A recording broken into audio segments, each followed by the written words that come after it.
Pay attention to the teenager walking down a street in the Bronx just after midnight on May 15, 2010. His name is Khalif Browder. He is 16 years old. He is walking home. There is no crime scene, no emergency call, no warning that his life is about to change. Within minutes, Khalif Browder will be arrested, jailed, and placed into a legal process that will hold him for 3 years, without a trial, without a conviction, and without a verdict. This is Case Notes Studio. We document real criminal justice cases, examining the evidence, the decisions, and how the system reached its outcome. Khalif Browder. Khalif Browder. Khalif Browder was arrested at 16, stealing a backpack. in jail on Rikers. Solitary. At approximately 12:45 a.m., police officers stop Khalif Browder and a friend. They tell him that a man nearby has reported a robbery. The man claims his backpack was stolen. Khalif denies it. The backpack is never recovered. No physical evidence is found. No witnesses identify Khalif at the scene. Despite this, Khalif is arrested. Because he is 16, New York law at the time allows him to be charged as an adult. He is taken to central booking, then to arraignment. A judge sets bail at $3,000. Khalif's family cannot afford it, and with that decision, the case takes a different path. Khalif Browder is sent to Rikers Island, New York City's main jail complex. This is not prison. He has not been convicted. He has not been found guilty. He is being held pretrial, waiting for court. Pretrial detention is supposed to be temporary, a short period before a case is resolved. For Khalif Browder, it will last 3 years. Khalif's case is scheduled for court, then postponed again. Over the next 3 years, his case is adjourned more than 30 times. Sometimes prosecutors are not ready. Sometimes paperwork is missing. Sometimes witnesses fail to appear. At one point, the prosecution admits it has lost contact with the complainant entirely. Still, Khalif remains in jail. During this time, Khalif is offered a plea deal. If he pleads guilty, he can go home. But pleading guilty would mean admitting to a crime he says he did not commit. Khalif refuses. The judge told me that if I plead guilty, I would be released from jail that same day. But I didn't do it. You're not gonna make me say I did something just so I could go home. This decision matters. In the pretrial system, defendants who plead guilty move forward. Defendants who fight their cases wait. And waiting for those who cannot afford bail happens behind bars. While at Rikers Island, Khalif is placed in solitary confinement multiple times, sometimes for disciplinary reasons. Sometimes officials say for his own safety. Solitary confinement means being locked alone in a cell for most of the day, with little or no human contact. Khalif is 16 years old. He will spend months at a time alone, still legally innocent.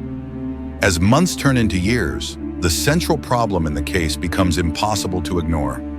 The man who accused Khalif of stealing a backpack cannot be found. Without the complainant, the prosecution cannot move forward, but the case is not dismissed. Khalif stays in jail. This is where the system reveals its design. Freedom is not determined by guilt or innocence. It is determined by money.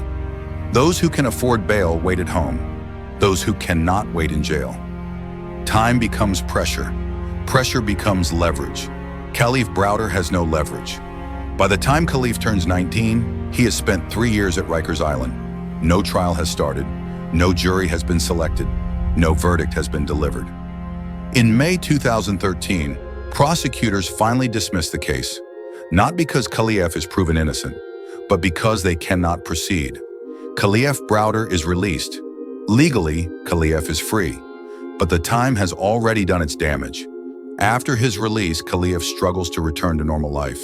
He experiences anxiety, isolation, and difficulty reintegrating into school and society. I believe this young man, his story will save a lot of lives. What was done to him was a huge injustice, and I think people will see his story and realize, man, this is going on. This is not like one case that happened. This is happening a lot for people, His story gains national attention after journalists uncover the length and conditions of his detention.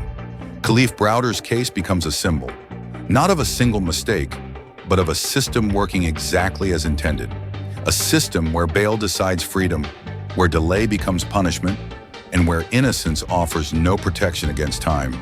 At the time of Khalif's detention, thousands of people were being held pre-trial at Rikers Island. Many were legally innocent. Many could not afford bail. Many waited months or years for their cases to be resolved. Khalif's case was extreme, but it was not unique. Years after his release, Khalif Browder died by suicide. Mental health experts have linked his death to the psychological trauma of prolonged detention and isolation. His death intensified public debate around bail reform, juvenile detention, and solitary confinement. In the years that followed, New York began implementing reforms. The use of solitary confinement for juveniles was restricted. Bail laws were revised. Rikers Island became the focus of long-term closure plans. These changes did not come in time for Khalif Browder. No police officer was charged. No prosecutor was disciplined. No judge was sanctioned. The system followed procedure, and that is the most difficult part to confront. Khalif Browder was arrested at 16. He was jailed for 3 years. He was never convicted. His case leaves one final question. If the law allows this to happen, who is responsible when it does? And I know you were the one who actually found him. Yes, I was home alone with him, and we had a little discussion earlier, and I was at a loss as to what to do. I didn't know what to do, how to really, help him, because he became very paranoid. Very paranoid. I tried talking to him, so he went upstairs, and I was just laying on my bed, and he came in. He said, "Ma, that was his thing. Ma, you all right?" I said, "Yeah, I'm okay." He went back upstairs, and I hear all this moving. Then all of a sudden, I hear this loud noise, and I'm like, "Oh my goodness, the child done threw his brother's TV out the window." But I said, "He can't, because there's bars." So I said, "Wait a minute." I go upstairs. I went in his brother's room, nothing. Then I went in the other room, and that loud noise was his body banging up against the house.